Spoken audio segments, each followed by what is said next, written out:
Hello, Chess.com community. We are going to build on the high-level entertainment series that I am Keaton Kirwa has so brilliantly begun for us. So with his permission, today we're going to look at Underpromotions. This is part one because we've got so much good stuff for you today. We're going to look at mostly real positions because I'd like to show you how this could occur in your actual games. However, sometimes it's also important to look at some studies just to show you some basics for how this might work. You might only get to underpromote once or twice in your entire career, and you're going to show it off to all your friends when it happens. So you need to sometimes see a bunch of these positions so that when it comes up in a game, you remember that it is an important option.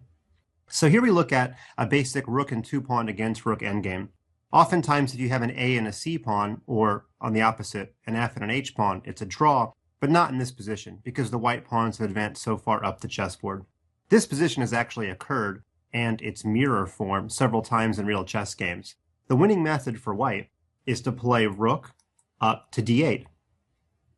After rook to d8, well, black can't very well allow the promotion, and if black decides to capture, now we have an interesting choice. Of course, we have to capture back, but let's consider what we want. When we capture this rook, if we promote to queen, well, it'll be stalemate. Promote to rook, well, that would be stalemate also.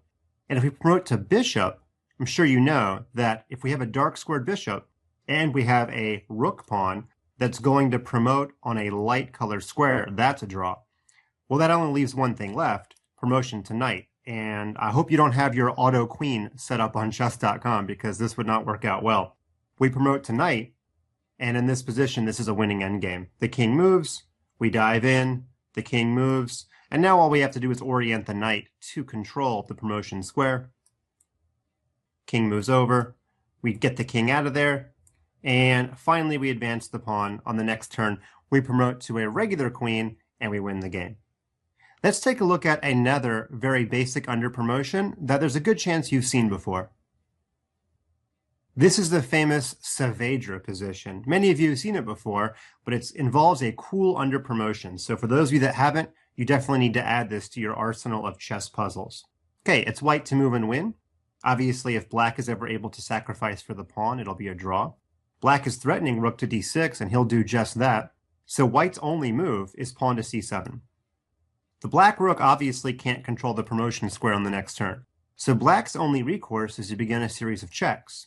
After rook to d6 check, you can't very well go to the 7th rank because the rook will achieve his original goal of sacrificing for the pawn.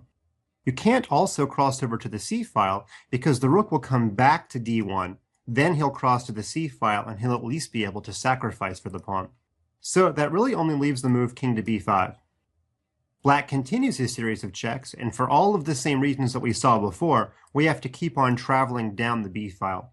We have another check, king moves to b3, we have another check, and finally the king crosses to the c file for the simple reason that the black rook can't get behind the king. There is no square called d0. My arrow won't let me go that far. The rook cannot get behind the king anymore. But wait, the game's not over. Black has this cool trick by playing rook to d4. And now, if we just play the mindless promotion to queen, black has a stalemate. Rook to c4, forking the king and the queen.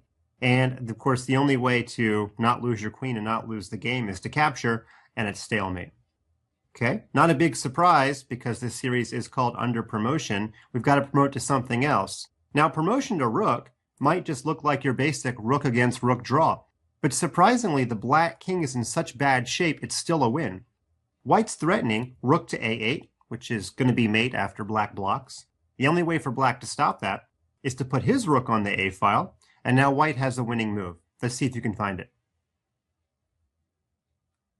Yep, we play king to b3, and we switch the mate 90 degrees. The rook is going to come down to c1 to give mate, and there's nothing black can do to both stop mate and save his rook. It's one of the rare times rook versus rook is not a draw.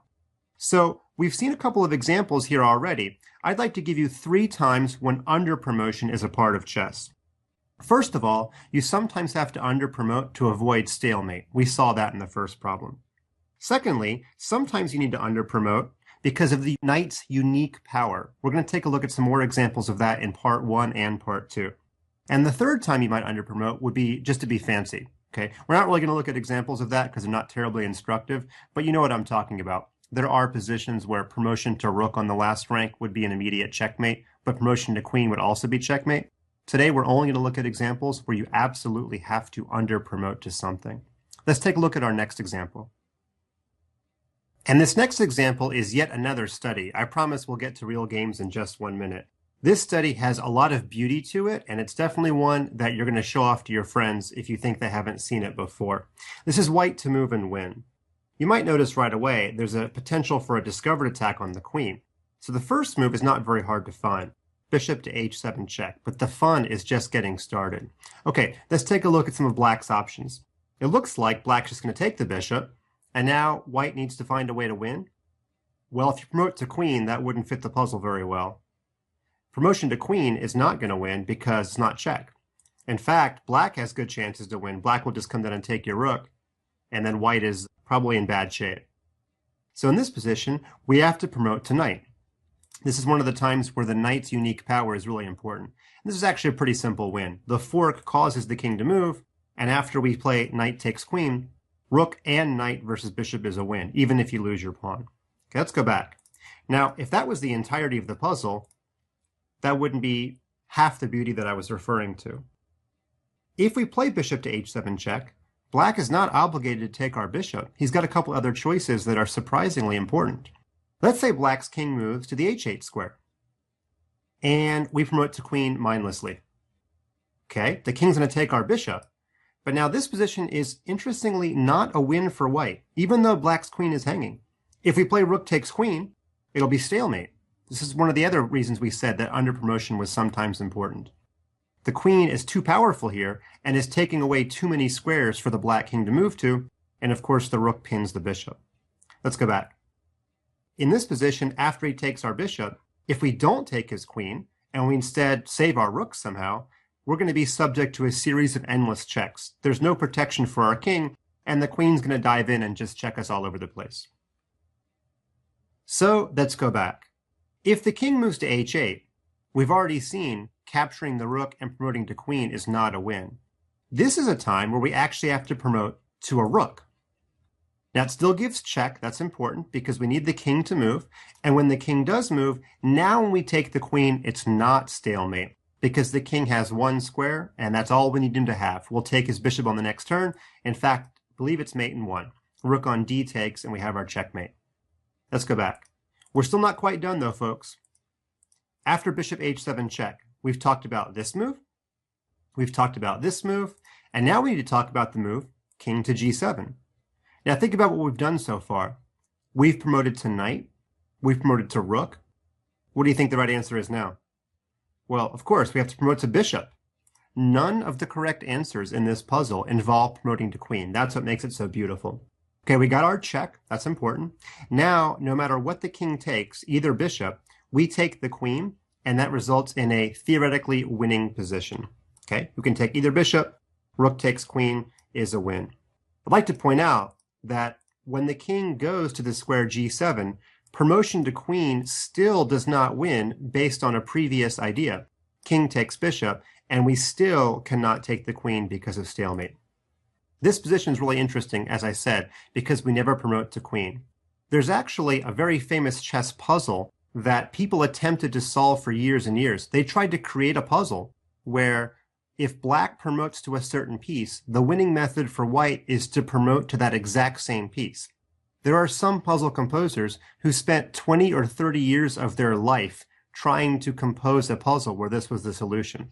Finally, in the early 1980s, there was an obscure chess composer in the middle of Russia who devised an actual puzzle where this worked. In fact, he did several puzzles where the only correct answer was promoting to whatever your opponent promoted to. Try to wrap your heads around that one. Time to move on to some actual games. Here we're looking at a game played in 1993 between Grandmasters Sud Atalik and the legendary Tony Miles. We can always count on him for a creative game. It's black to move in this position, and Tony played pawn captures pawn, trying to pressure the white king on the f-file a little bit more. Okay, bishop has to move somewhere, so Atalik played his bishop to c5, threatening the rook.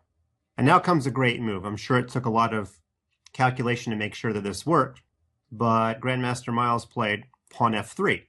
continuing to try to open up the f-file. Okay, Italic tries to trade queens to reduce the pressure, and now comes the really great move. Pawn captures pawn, discovered check. In this position, after bishop takes rook, it almost looks like he's blundered, because if we promote to a queen now by taking on h1, then white could just play bishop takes bishop double check. He would take a rook on d8 on the next turn. White would have an extra rook and would have every reason to think that he's going to win the game. But instead, Miles had seen more. Pawn takes rook, promotion to knight. That's the key solution.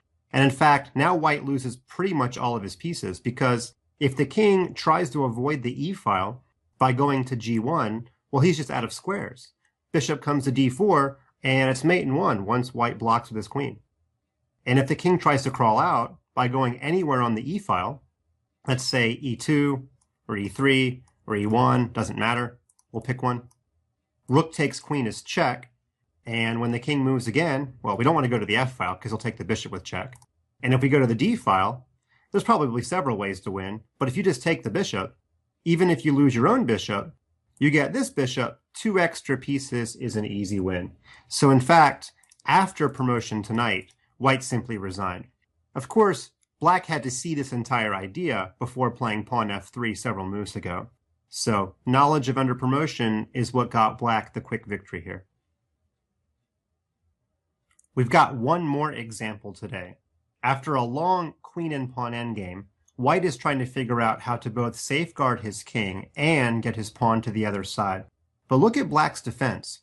Black has been burying his king, hoping that when the a-pawn promotes, there might be some kind of strange stalemate in the air. If you're looking for stalemate resources, I would encourage you to look at the previous video in I Am Kirwa's series, because he talks about all kinds of different stalemate opportunities. So in this position, white has already safeguarded his king, and white plays the move queen to e8, obviously trying to get his pawn to a8. Black just toggles his queen to b7, but now we reach a very interesting moment. If we play pawn to a8 and promote to a queen, black has an interesting draw. Do you guys see what it is? Well, if we promote to queen, black plays the amazing queen to f7 check. White's only move would be to play queen takes queen, and the two queens would actually stalemate black. Pretty amazing. So in this position, we need to figure out what else we could promote to. Well, if we promote to a rook, same idea, queen to f7. There's two ways to win. You can actually promote to knight or bishop. Now put yourself in white's shoes. Which one would you promote to? In the game, white chose bishop. First of all, it's a faster win. Black has so many weak light squares around his king, the bishop and queen are going to team up very well to go after the black king. But also, how many times in your career are you ever going to get to promote a bishop? Promoting to knight must be 100 times more common than promoting to bishop. So kudos to Mr. Reshko, the white player, for promoting to a8. It's both beautiful and the best move, and he was knowledgeable of stalemates enough to remind himself that under promotion sometimes is the only way to win. Here's the remaining moves to the game. Black has to save his queen. Of course, notice if the queen had traveled to f7, white could just take. There's no stalemate because black's king would have access to h8. And now white just has to reorient his pieces and get his bishop out of there. Once he does, he'll be able to cruise to victory. Now the threat is to just play bishop to g6 check, and when the king goes back to the 8th rank, at the very least, you could trade queens. King h8, queen e8 happens anyway, there wasn't much black could do about it. And after the trade, the extra piece is winning. Black is probably hoping that white's king cannot get out of the side of the chessboard, but white finds a way to do that. Okay, black has only one legal move, h5.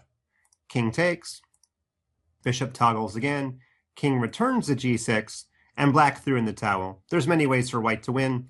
One is h5, h6, destroy the black pawns. He'll have a bishop and a couple extra pawns. Well, there you have it. Today we've looked at examples where promotion to rook, promotion to knight, and even promotion to bishop is sometimes a necessary tool to win a chess game. You have to see lots of examples, so when the moment arises, it is in your arsenal. I hope you've enjoyed part 1 of High-Level Entertainment with Underpromotions. This has been FM Mike Klein.